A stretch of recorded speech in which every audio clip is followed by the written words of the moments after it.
কেন্দ্রীয় শহীদ মিনারের ঠিক এই জায়গাটিতে কিছুক্ষণ আগে কন্টেন্ট ক্রিয়েটর রাকিবের উপরে 4 রাউন্ড গুলি চালানো হয়।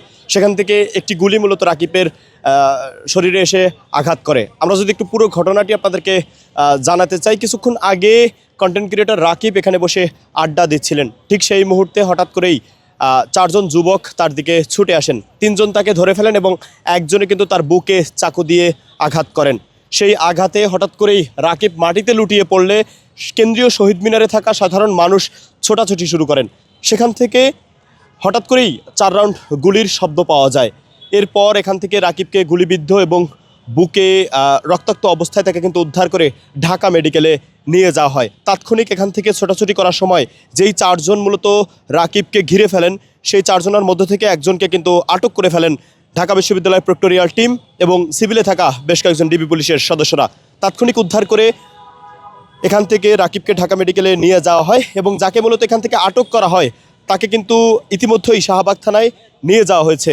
প্রাথমিক জিজ্ঞাসাবাদে তিনি যেমনটি স্বীকারোক্তি দিয়েছেন, তিনি মূলত এখানে তার এক বান্ধবীর সাথে দেখা করার জন্য এসেছিলেন। এরপর অজ্ঞাত 3 জন ব্যক্তি এসে তাকে বেশ কিছু টাকা এবং মাদকের লোভ দেখিয়ে একজনকে হত্যা করার জন্য কিন্তু বলেন। এরপর সে হঠাৎ করেই রাজি হয়ে তাদের সাথে থেকে এই কন্টেন্ট ক্রিয়েটর রাকিবের উপরে হামলা চালায়।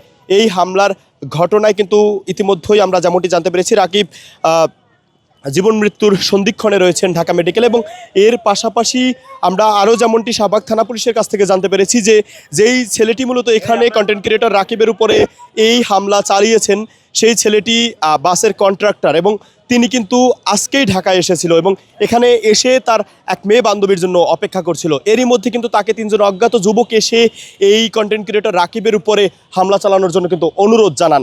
এরপর তারা 4 জন মিলে রাকিবের উপরে হামলা চালায়। সেই হামলার ঘটনায় রাকিব তাৎক্ষণিক এখানে মাটিতে লুটিয়ে পড়ে। তার প্রাথমিক জিজ্ঞাসাবাদে তিনি আরও যেমনটি জানিয়েছেন পুলিশের কাছে, তার হাতে একটি চাকু দেওয়ার পর কিন্তু সেই চাকু দিয়ে তিনি প্রথম রাকিবের বুকে আঘাত করে।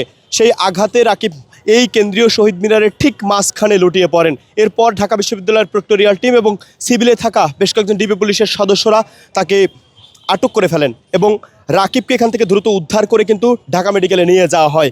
তবে প্রাথমিকভাবে যদি আমরা একটু বলতে যাই, সেক্ষেত্রে এই রাকিবের উপরে হামলার ঘটনায় কিন্তু ইতিমধ্যেই একজনকে আটক করেছে আইনশৃঙ্খলা বাহিনীর সদস্যরা এবং তাকে জিজ্ঞাসাবাদ করছেন। তবে তার সাথে থাকা 3 জনকে আটকের ব্যাপারে কিন্তু ইতিমধ্যেই আইনশৃঙ্খলা বাহিনীর সদস্যরা কাজ করছেন, এমনটি কিন্তু তারা জানিয়েছেন। এই ঘটনা মূলত রাত 9টা থেকে 9:30টার মধ্যে ঘটেছে। ইতিমধ্যেই এই কেন্দ্রীয় শহীদ মিনারে থাকা ডিএমপির যে সিসি ক্যামেরাগুলো রয়েছে, সেই ক্যামেরাগুলো বিশ্লেষণ করছেন আইনশৃঙ্খলা বাহিনীর সদস্যরা।